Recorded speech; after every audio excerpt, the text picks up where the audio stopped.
J. Cole is getting leaked by Jadakiss in real time, and it just flipped the entire The Fall Off rollout on its head. Not a snippet, not a rumor from a random fan page. We're talking Jadakiss auto mic next to Fat Joe casually saying J. Cole has another project coming, and it's not The Fall Off. You're seeing this right. And here's the part that has the culture spinning. Jadakiss says Jermaine J. Cole is rapping over classic beats. The Locks, Black Rob, and even a Mobb Deep connected sample has already been teased in the official rollout. So now people are asking the terrifying question, is J. Cole about to flood the market with 2 drops and take his spot back immediately? Because if Drake and Kendrick Lamar are still living in that Big 3 conversation, why does it suddenly feel like J. Cole is plotting a whole re-entry with receipts, bars, and a double disc statement? Look at this. Stay with me. It gets worse in the best way. Before we dive in, hit that subscribe button and smash the like. You won't want to miss what comes next. This whole thing ignites because Jadakiss goes on the Joe and Jada podcast with Fat Joe and starts praising J. Cole, like heavy praise, while talking about what's coming with the fall off. And then, right in the middle of that, Jadakiss lets the cat out the bag. J. Cole has a separate mixtape coming before the fall off. Not maybe, not I heard a rumor, but Jadakiss describing specific beats and saying he heard it. He literally names Money, Power, and Respect and Can I Live as beats Cole rapped over, and he says he killed them. And you already know how the internet is. Once Jadakiss says it, fans don't treat it like gossip anymore. They treat it like a rollout clue. Now here's where it escalates within hours, because this leak hits at the same time that the fall-off era is already moving fast. First, Cole already kicked off the official rollout with the fall-off announcement video. Clean, cinematic, minimalist, just enough to scream, "This is the moment." Second, Cole drops Disc 2, Track 2, and that title alone makes people say, hold on, Disc 2, as in this isn't just an album, it's structured like a multi-disc statement. Third, Hip Hop DX points out the video ends with a bonus snippet using the same sample as Mobb Deep's Drop a Gem on him. And that matters because it instantly ties into the Cole rapping over classic beats conversation Jadakiss just opened up. Fourth, Complex adds more fuel by highlighting how tightly controlled this rollout is, down to Cole allegedly keeping vinyl pressings under constant supervision, because leaks are clearly a real fear in this era, which makes Jadakiss casually revealing a whole extra project feel even crazier. As of right now, what's confirmed versus alleged looks like this. The Fall Off is locked for February 6th, and Disc 2, Track 2 is already out as a lead statement record. But the mixtape, that's the volatile part. Jadakiss is the one saying it exists and naming beats, but Cole hasn't publicly confirmed it yet, so we have to call it reportedly and allegedly, even though the source is a literal rap legend talking like he's heard it. And now everyone's waiting for one thing. Does Cole surprise drop before February 6th? The biggest receipt isn't a blurry screenshot or a DM from my cousin. The main evidence is Jadakiss saying it on camera. Cole has 2 things coming, the fall off and a mixtape where he used some of the Locks beats. Jadakiss specifically says Cole rapped over Money, Power, and Respect and Can I Live, and he's speaking like he personally heard the records. Now look at how that lands culturally. When Jadakiss says he killed them, that's not a random compliment. That's a stamp from somebody whose entire career is built on bars, toughness, and credibility. And the details matter. He doesn't say Cole got some new stuff. He gives specific beat titles. That's what makes it feel like a real leak, not promo talk. And the visual proof exists too. This isn't hearsay typed in a caption, it's a clip circulating because it came from the Joe and Jada ecosystem, meaning Joe Fat is sitting right there reacting, challenging, pushing back, making it feel like a real conversation, not a scripted announcement. Now here come the supporting receipts that connect dots. Receipt number 1. Disc 2, Track 2 isn't just a single, it's a signal. Hip Hop DX describes the concept and explicitly notes the Disc 2 framing as a hint that the fall off could be double disc. That aligns perfectly with your context. vinyl packaging showing multiple discs and fans reading it like a 2-hour project. Receipt number 2, the end of the disc 2 track 2 video includes a bonus snippet using the same sample as Mobb Deep's Drop a Gem on Yem sampled. Your context says the mixtape includes a Drop a Gem on Them sampled vibe, and Hip Hop DX directly confirms the sample connection. That's a clean link between classic beats and what Cole is previewing. Receipt number 3, Complex frames this rollout as extremely controlled with limited vinyl and heavy supervision because Cole doesn't want things leaking, which makes the Jadakiss slip feel even more authentic, like this wasn't supposed to be public yet. Receipt number 4, multiple outlets repeat the same core claim. Jadakiss says mixtape before the fall-off. That cross-reporting matters because it reduces the odds this is just one blog mishearing something. Now this is where it gets interesting. The smoking gun isn't even the mixtape itself. It's the combination of 3 things happening at once.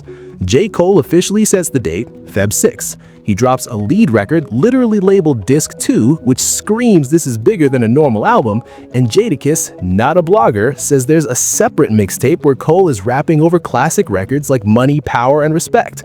And he's speaking like he personally heard the records. Put that together and the conclusion fans are racing toward is obvious. Cole is building a 2-mode rollout. One side is reflective, narrative, final album energy. The other is pure rap gym, aggressive, technical, spazzing over legendary beats. Exactly the kind of thing that flips public opinion fast if you're trying to remind the world who you are. You see what I'm seeing here? The most important reaction inside this story is the live dynamic between Fat Joe and Jadakiss. Joe isn't just nodding, he's challenging the idea of rating J. Cole the same after the 2024 moment with Kendrick Lamar and Drake, while Jadakiss is basically saying, once you hear the bars, none of that internet stuff matters. That tension is the culture in one conversation: legacy versus moment, pen versus perception. Then you've got media personalities and outlets amplifying it. Complex frames the entire era as high stakes because Cole is positioning the fall-off like a career capstone. That alone makes any extra project news feel like a bomb. Hot New Hip Hop highlights how quickly people started treating the mixtape idea like real, quoting social posts, reacting to the clip, and debating whether it's a boy. Fans immediately zoom in on the beat choices because Money, Power, and Respect isn't just a beat, it's an era. Can I Live isn't just nostalgia, it's a statement. People are reacting like, if J. Cole is really stepping into that lane, it's not a casual mixtape, it's a skill flex. And then the theories explode. Some fans interpret the Disc 2 labeling as proof it's a double album. Others think it's 2 separate projects. Others think the mixtape is It's a Boy finally materializing. That speculation cycle is exactly how rollouts go nuclear. The industry impact is obvious. If the fall-off is already being framed as the final studio album, then adding a surprise mixtape right before it could massively shift the narrative from pressure to momentum. Complex literally compares the Lord to mythical unreleased projects, meaning expectations are insane. And Hip Hop DX, covering both the mixtape claim and the Disc 2 Track 2 drop, is basically the hip hop press saying this is not a normal rollout. The unexpected angle is Jadakiss himself, because Jadakiss isn't Dreamville PR. Jadakiss isn't an employee. Jadakiss is a peer, and a peer who sounds like Cole personally played him something. That's why the leak hits different. It feels like an oops moment, not marketing. Connect the dots with me. Step 1. Rollout officially starts with the fall-off announcement video and the date 2.6.26 stamped like a deadline. YouTube, J. Cole. Step 2. Within hours, J. Cole drops Disc 2, Track 2, which Hip Hop DX frames as a lead single and a giant hint the album might be double disc. Step 3. The conversation expands because the video ends with a bonus snippet tied to the Mobb Deep's Drop a Gem on Him sample. That's important because it signals Cole's mindset, classic references, sharp writing, I'm really rapping energy. Step 4. Days later, Jadakiss goes on Joe and Jada and reveals there's also a mixtape coming, where Cole raps over the Lox beats. That's the leak that flips everything. Now the hidden connection, the beat choice theme. Cole has always nodded to hip-hop history, and Complex even points out how he references classics throughout his career, so a rap over legendary instrumentals tape isn't random, it fits his DNA. And when Jadakiss says Cole used Lox beats, you're not just hearing Cole can rap, you're hearing Cole is stepping into New York bar culture territory with the blessing, or at least the awareness, of a Lox member. That's huge symbolism in hip-hop. Business-wise, a mixtape before and final album is a chess move. It can drive hype, reset perception, and control the conversation going into Feb 6. But it also raises questions. Clearance is not cheap. If Cole is really rapping over money, power, and respect, that suggests he either cleared it or is moving in a way that respects the legends, because this rollout is too high profile to be sloppy. Complex also frames Cole as extremely protective of his rollout, vinyl under constant supervision, which implies legal and business structure behind the scenes. The personal stakes are heavy. Final album talk is pressure, and public perception after the Kendrick Drake moment still floats around the conversation. Even Fat Joe brings it up in the clip.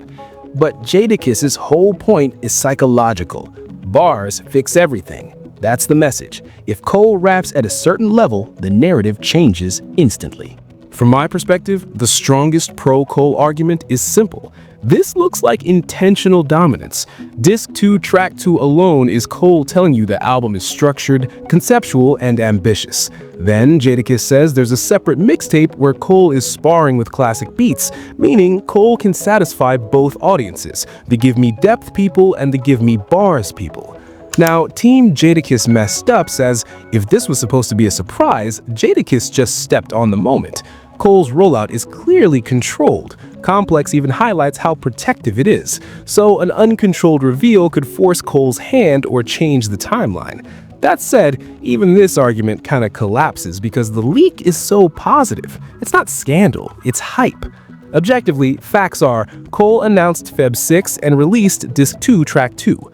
The mixtape is still unconfirmed by Cole and therefore remains alleged even if Jadakiss is a strong source. But the alignment between classic sampling in the rollout and Jadakiss's description is why people believe this isn't random talk. Bigger picture, this is hip-hop culture valuing proof. Not interviews, not think pieces. Proof is the music. Jadakiss basically says the internet can talk all day, but when Cole's pen shows up, the conversation resets. That's why this story matters beyond gossip, because it's about how artists regain power with output. I'm calling it now. We get some kind of confirmation window soon. Either Cole drops a teaser, a tracklist hint, or Dreamville nudges the two projects theory without fully saying it. Why? Because the rumor is too loud, and it's coming from Jadakiss, so silence becomes its own headline. Short term, the main consequence is narrative control. If Cole doesn't address it, fans will keep building their own rollout map. If he does address it, he risks spoiling the surprise. Either way, attention spikes, and attention is currency going into Feb 6. Long-term, if Cole actually delivers a hard mixtape and a deep double album, that changes how people remember this era. Not Cole disappeared, it becomes Cole closed the chapter with volume and precision. Wildcard, features, and collaborators. Complex notes there's still more questions than answers about what's really on the falloff. If anything unexpected surfaces, like a surprise guest or a second teaser that confirms two-mode Cole, this entire rollout could jump another level overnight. What everyone's missing is the strategy. J. Cole is trying to win two fights at once. One fight is artistic, closing a final album with depth and narrative. The other fight is cultural, reminding people he can out-rap anybody alive with no gimmicks, just pen. This 2, Track 2 is the artistic flex. The alleged mixtape over classic beats is the cultural flex. In my opinion, Jadakiss leaking this might actually help Cole more than it hurts, because it frames Cole as active, loaded, and confident before the album even arrives. And if you're Cole, coming off a period where the internet questioned your competitive edge, the best possible headline isn't Cole explains himself, it's Cole is coming crazy, directly from Jadakiss's mouth. But the nuance is this: Until Cole confirms it, we still have to treat the mixtape as alleged. That's not me being boring, that's how you stay clean and credible on YouTube. This shows how hip-hop still operates like a sport. Fans don't just want albums, they want statements, momentum, and proof of skill. And the moment a respected peer like Jadakiss speaks, the culture listens differently than it does to marketing. Man, I'm not gonna lie, I love this kind of rollout. Not because it's messy, because it's alive. The best eras feel like you might wake up to something new any day. And right now, with Feb 6th locked, it genuinely feels like J. Cole could still hit us with a surprise move that changes everything. Thanks for watching Fame Feed. If you enjoyed uncovering the real story, smash that like button and hit subscribe so you never miss when we expose what everyone else is too scared to say. Ring that bell for notifications. And if you want more truth bombs like this, click on one of these videos next. Trust me, you'll want to see what we found.